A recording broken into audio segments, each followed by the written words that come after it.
Por acaso, você já leu o livro Agostinho de Hipona, Confissões? Eu comecei a ler esse livro, que está aqui, eu estou na página 80.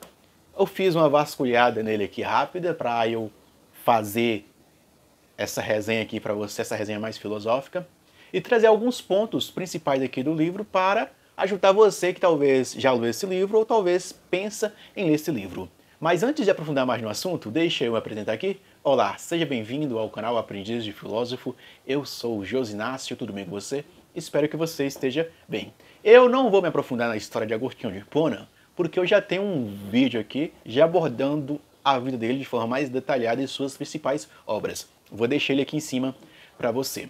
Eu vou me aprofundar mais no livro dele. O livro Confissões é uma das mais importantes obras filosóficas e cristãs do Ocidente. Por quê? Agostinho ele inaugura uma nova forma de fazer filosofia à moda cristã. Confissão é um dos 7 sacramentos da Igreja Católica. Ou seja, o ato de você confessar é você ir até o padre e falar para ele tudo aquilo que você fez e a sua consciência acusa que é errado.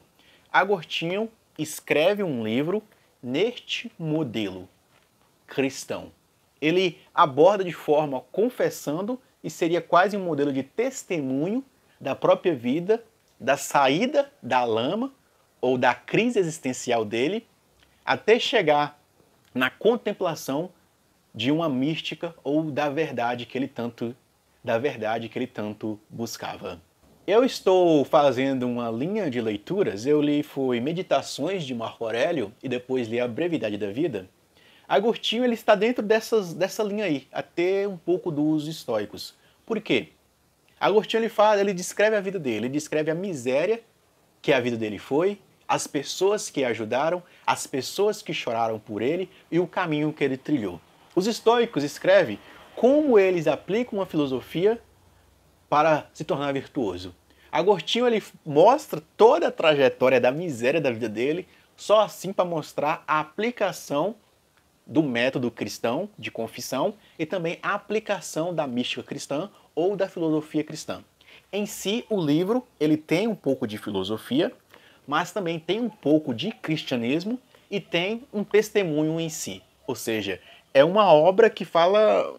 Como se coloca? Não tem nem como descrever. É uma obra que demonstra todo o processo de um ex-fanfarrão, de um professor de gramática, de retórica, passando por uma crise existencial, até encontrar consolo em uma religião nascente dentro do Império Romano.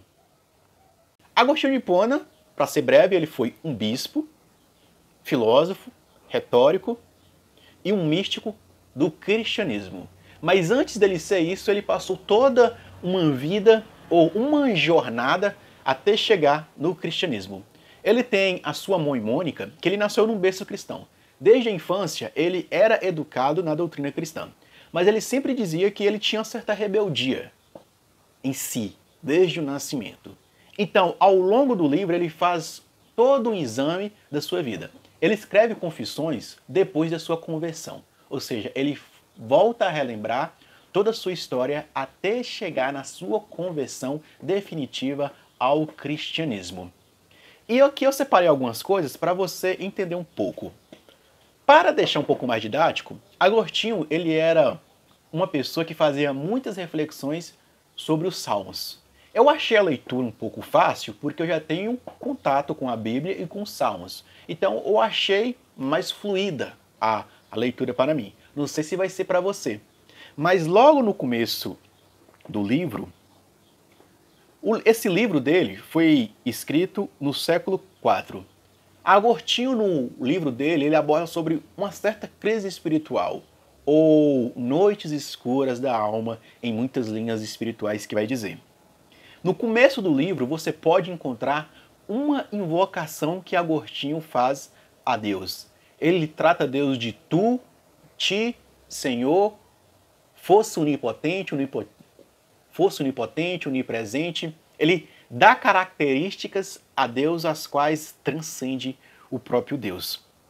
Lá na página 15, ele faz sobre o repouso doente do ser. Ele aborda até aquilo: tu nos fizestes para ti, e nossa alma só encontrará descanso quando repousar em ti. Ou seja, Deus nos fez para Ele. E nossa alma, ela anda inquieta até o dia que ela encontrar repouso em Deus. Ou seja, para Agostinho, existe Deus dentro de mim. No livro Confissões, ele questiona a seguinte coisa: que espaço há em mim para que Deus possa adentrar-me? Como poderá Deus adentrar-me? Deus, este que criou os céus e a terra? Haverá de fato, Senhor meu Deus, algo em mim que possa conter a ti? Ou seja, Agostinho faz um questionamento: como um Deus que criou o céu e a terra pode estar dentro dele? Ou seja, ele tenta fazer um questionamento aqui: o Deus habitando em mim. Lá na página 17, Agostinho faz outro questionamento aqui. Questionamento não, outra afirmação para Deus. Pequena é a minha alma, alarga ela e faça morada. Ou seja, Agostinho, ele percebe como a alma dele é pequena. Ou seja, a nossa alma, ela pode crescer. Lá na página 33, Agostinho, ele mostra a sua insatisfação com o mundo. Ou seja, Agostinho, ele falava que por mais insatisfeito que ele estava com o mundo, mais ele adentrava neste mundo e mais ele tinha um afastamento de Deus. Na página 44, Agostinho ele começa a questionar o vazio da condição humana. Ele tentava preencher a sua vida com essas coisas terrenas, mas parece que cada vez mais que ele buscava essas coisas terrenas, mais ele sentia um vazio, mais ele se sentia distante de Deus. Na página 80, Agostinho ele fala de Fausto, ou ele aborda sobre o maniqueísmo. Se você querer saber sobre o maniqueísmo, vou deixar um vídeo aqui. Agostinho ele aborda sobre Fausto. Agostinho, aos 9 anos, ele passou 9 anos na seita maniqueísta. A mãe dele, Mônica, ela vai até o encontro de um bispo para pedir que o bispo tire Agostinho daquela seita. E o bispo fala: Agostinho é um cara inteligente, quando ele começar a ler as doutrinas do maniqueísmo, ele próprio vai se afastar. E a mãe dele começa a implorar. No livro ele fala. E aí o bispo fala: pelas lágrimas que você está derramando, o seu filho não vai padecer. Ou seja, Mônica era uma mãe que chorava pela conversão do filho.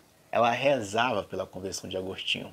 Ela era uma cristã fervorosa. E Agostinho, ele fala isso aqui durante o livro, que as lágrimas que a mãe dele estava derramando, ele fala até uma poesia, eram praticamente as mesmas lágrimas que Deus estava derramando por ele. Para Agostinho, Deus chorava pela conversão dele através da serva que era a mãe dele. Agostinho fala que ele passou muito tempo no maniqueísmo questionando sobre a grande questão dele, a origem do mal. Agostinho falava que o maniqueísmo ensinou que o mal que ele faz não é ele que faz, é algo que está nele que faz produzir o mal. Era essa a justificativa que o maniqueísmo dava. O maniqueísmo era a junção de que existe o corpo, que é ruim, ou a matéria é ruim, e a alma é boa. E os maniqueístas da seita não conseguiam responder algumas questões de Agostinho. Eles sempre diziam: quando Fausto chegar, ele irá saciar todas as suas perguntas. E Santo Agostinho ficou ansioso pela chegada desse Fausto, que era um grande mestre do maniqueísmo. Quando Fausto chegou, Agostinho fez algumas perguntas para Fausto. Ele percebeu que Fausto não era conhecedor das artes liberais. Ou seja, Fausto ele era um ignorante. Mas Agostinho elogiou Fausto porque Fausto, mesmo sendo ignorante, ele era consciente da sua ignorância. Fausto, no livro, Agostinho aborda que Fausto falou com ele que não ia responder aquelas perguntas porque ele não tinha capacidade de responder aquelas perguntas. Agostinho em si foi lá.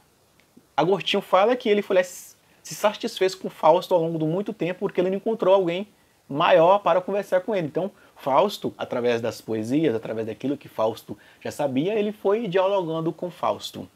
que era um dos maiores líderes do maniqueísmo. Então Agostinho, depois de 9 anos no maniqueísmo, ele faz uma transição de vida. Ele começa a abraçar os céticos, ou os acadêmicos. Os acadêmicos eram o quê? Eram os intelectuais. Na época de Santo Agostinho, os intelectuais se tornaram céticos. Ser intelectual era visto como ser cético. Ou seja, os céticos ou agnósticos, agnósticos é o quê? Não tem conhecimento, cético, não sabe a verdade. Então os céticos eram o modelo mais propício de sabedoria que Agostinho encontrou, depois dos maniqueístas, porque os céticos falavam que era impossível encontrar a verdade. E a busca de Agostinho era justamente a busca pela verdade ou a busca pela existência, ou a justificativa, ou o problema do mal no mundo. Agostinho, nesse livro, ele está abordando todo o processo dele, da conversão dele, do choro da mãe, da passagem dele pelo maniqueísmo, da educação rigorosa dele. Ele até aborda que Deus nos preparou para que a gente não possa aprender nada com nós mesmos, mas que precisa de outro que nos ensine algo. E Agostinho mostra todo o rigoroso que os mestres dele batiam nele, era rigoroso na forma de aprender. E Agostinho mostra toda a sua evolução, que algumas coisas ele aprendeu por si mesmo. De certa forma, Agostinho era um autodidata. Ele mostrou que ao longo do livro aqui, houve livros que ele leu, ou seja, livros de Aristóteles, que depois, quando ele ia discutir com pessoas que eram supostamente especialistas em Aristóteles, quando ele começava a falar, as pessoas ficavam assim meio sem entender o que ele estava falando, ou não entendia a profundidade do que ele estava explicando de Aristóteles. Agostinho ele era um mestre na retórica e na oratória. Por isso que Agostinho, talvez, ele desde pequeno ele tinha inclinação para a mundanidade, mas também ele tinha uma inclinação para o mundo mais intelectual. Agostinho ele vai abordando uma das coisas que eu vejo muitas pessoas falando, mas ninguém cita a página do livro, sobre a bondade. Agostinho fala que tudo que existe é bom. A existência é boa. Aquilo que deixa de existir é porque é mal. Ou seja, o mal para Agostinho não existe como substância ou como essência. Lá na página 125 que ele vai abordar sobre isso no livro Confissões.